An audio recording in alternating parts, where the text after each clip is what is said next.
ഇത്രയ്ക്ക് വായിച്ചൊരു കോട്ടാണ് searching for a black cat in a black room which is not എന്നുള്ളത്. അവിടെ പറയുന്നത് searching for a black cat in a black room which is not there. അതായത് ഒരു invisible എനിമീനെ മിന്നൽ കണ്ടുകൊണ്ട് ഫൈറ്റ് ചെയ്യുകയാണ്. അങ്ങനെ ഒരു എനിമി ഇല്ല അവിടെ. ആരൊക്കെയോ പറഞ്ഞു നിന്നെ അറ്റാക്ക് ചെയ്യാൻ വേണ്ടി ഒരു എനിമി വരുന്നുണ്ട്, ഒരു ശത്രു വരുന്നുണ്ട്, ആ ശത്രുവിനെ ഫൈറ്റ് ചെയ്യണം. ഫൈറ്റ് ചെയ്തിട്ടില്ലെങ്കിൽ നിന്റെ ജീവിതം പോകാണ്. ഈ ഒരു ആറ്റിറ്റ്യൂഡാണ് ഇന്നത്തെ ദളിത് ആക്ടിവിസ്റ്റിനുള്ളത്. അവർ 24 മണിക്കൂറും എന്നെ ആരാണ് അറ്റാക്ക് ചെയ്യാൻ വരുന്നത്, എന്നോട് വിവേചനം കാണിക്കുന്ന ആരാണ്, എന്നെ നശിപ്പിക്കാൻ വരുന്ന ആരാണ് എന്നിങ്ങനെ ചിന്തിച്ചുകൊണ്ടിരിക്കുകയാണ്. ഒരു എക്സാമ്പിൾ പറഞ്ഞാൽ, ഇപ്പോൾ ഒരു സ്കൂളിൽ പോകും, ഒരു കോളേജിൽ പോകുന്നു. ആ കോളേജിൽ ചെന്നാൽ ഒരു 10 പിള്ളേരെ സംസാരിക്കുക.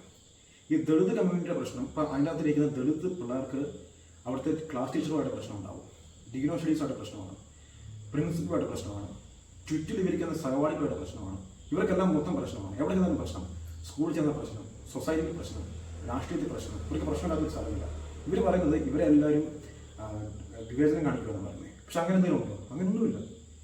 ഇതിൻ്റെ ഏറ്റവും വലിയ എക്സാമ്പിളാണ് the Jewish community. The Jewish community അവർ BC തൊട്ട് ഇങ്ങോട്ട് നോക്കുകയാണെങ്കിൽ അവർ പ്രോസിക്യൂട്ട് ചെയ്യപ്പെട്ട ഒരു ജനവിഭാഗമാണ്. അവർ ലോകത്തിലെ നാനാ ഭാഗങ്ങളിലേക്ക് ചെതറപ്പെട്ടു. ഇന്ത്യയിൽ മാത്രമാണ് അവർക്ക് അറ്റാക്ക് അല്ലെങ്കിൽ അവരെ ചൂഷണം ചെയ്തിരുന്നത്. ബാക്കി എല്ലായിടത്തും ആൻറ്റി സെമിറ്റിസം. ഇപ്പോൾ അമേരിക്കയിലും ലണ്ടനിലും പോലും ഇവിടെ ഉണ്ടായിരുന്നു. ഇന്ത്യയിൽ മാത്രമാണ് അവർ നന്നായിട്ട് ജീവിച്ചത്. 1948 അവർ ഒരുമിച്ച് വന്ന് ഒരു രാജ്യം സൃഷ്ടിച്ചു. ആ 48 തൊട്ട് ഇന്ന് വരെ അവരെവിടെ എത്തി നോക്കുക. അവർ ഒരിക്കൽ പോലും ഒരു വിക്ടിംഹുഡിനെ പറ്റി പറഞ്ഞിട്ടില്ല. ഞങ്ങളെ ചൂഷണം ചെയ്തു, ഞങ്ങളെ കൊല്ലാൻ ശ്രമിച്ചു എന്ന് പറഞ്ഞ് കൊടിയും പിടിച്ചുകൊണ്ട് തെരുവിൽ കൂടെ നടന്നിട്ടില്ല. അവരെന്താ ചെയ്തത്? അവർ സ്കൂളിൽ പോയി പഠിച്ചു, എക്കോണമി ഡെവലപ്പ് ചെയ്തു, സയൻസ് ഡെവലപ്പ് ചെയ്തു, ഡിഫൻസ് ഡെവലപ്പ് ചെയ്തു. ഇപ്പം നൊബേൽ പ്രൈസ് വിന്നേഴ്സ് എടുക്കുകയാണെങ്കിൽ അതിനകത്ത് ഏറ്റവും കൂടുതൽ ജ്യൂസാണ്. അന്ന് ലോകത്തിലെ ഡിഫൻസിൽ ഏറ്റവും മികച്ചു നിൽക്കുന്ന ഒരു രാജ്യം എന്ന് പറഞ്ഞാൽ ജ്യൂസാണ്.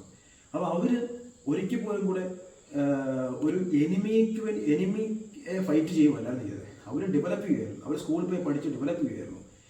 നമ്മളല്ലെങ്കിൽ ബ്ലാക്ക് കമ്മ്യൂണിറ്റി ഇൻ അമേരിക്ക, എന്തുകൊണ്ടാണ് ബ്ലാക്ക് കമ്മ്യൂണിറ്റി ഇൻ അമേരിക്കയും അവരുടെ തന്നെ ആളുകളായിട്ടുള്ള ആഫ്രിക്കയിലുള്ള ജനങ്ങളുമായിട്ട് തട്ടിച്ചു നോക്കുമ്പോഴത്തേക്കും ഈ ബ്ലാക്ക് കമ്മ്യൂണിറ്റി ഇൻ അമേരിക്ക ആഫ്രിക്കനെ കഴിഞ്ഞും അവർ താഴ്ന്നു നിൽക്കുന്നത് എന്തുകൊണ്ടാണ്?